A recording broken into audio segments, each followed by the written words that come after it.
अलि भर्खरै के अब एकजना बुढा थियो, बुढाबुढी रहेछ।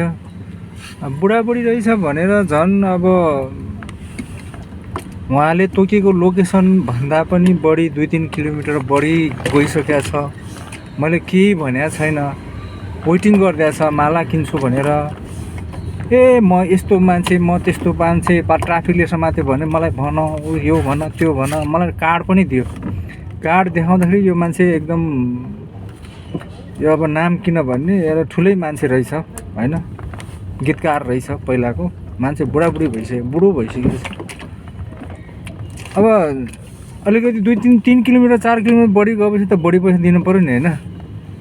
अब त्यो भन्दा नि, त्यो जुन उठेको छ त्यो भन्दा नि कम दिनु खोज्ने तपाईँलाई पछुतो हुन्छ।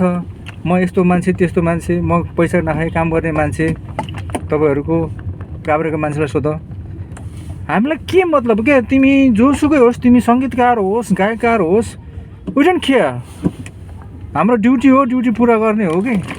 भोलि त्यो चाहिँ नि यस्तो पऱ्यो त्यस्तो पऱ्यो भनेर चाहिँ तिमीले चाहिँ नि फ्रीमा गरोस् या नगरोस् हामीलाई मतलब छैन नि। किन सुनाइराख्नु पऱ्यो कि? तिमीलाई पछुतो हुन्छ अरे, तपाईँलाई पछुतो हुन्छ अरे, भोलि बोलाउँछु यस्तो त्यस्तो। भोलि हामीलाई किन बोलाउनु पऱ्यो? हामीलाई चाहिँ ट्रिप दिने हाम्रो राइड सेयरिङ छँदैछ नि होइन। राइड सेयरिङ छँदैछ हाम्रो लागि, जिन्दाबाद। अचम्मको मान्छेहरू हुन्छ यार, भेटिन्छ यो ट्याक्सी लाइनमा कि। अब म काम लाग्ने अब चाहिँ नि अब यस्तो अब कोही ठुलो मान्छेहरू चढ्छ होइन। अब पदले ठुलो मान्छे अनि भन्छ म चाहिँ नेपाल पुलिसको फलाना मान्छे, ढिस्काना मान्छे भन्छ होइन।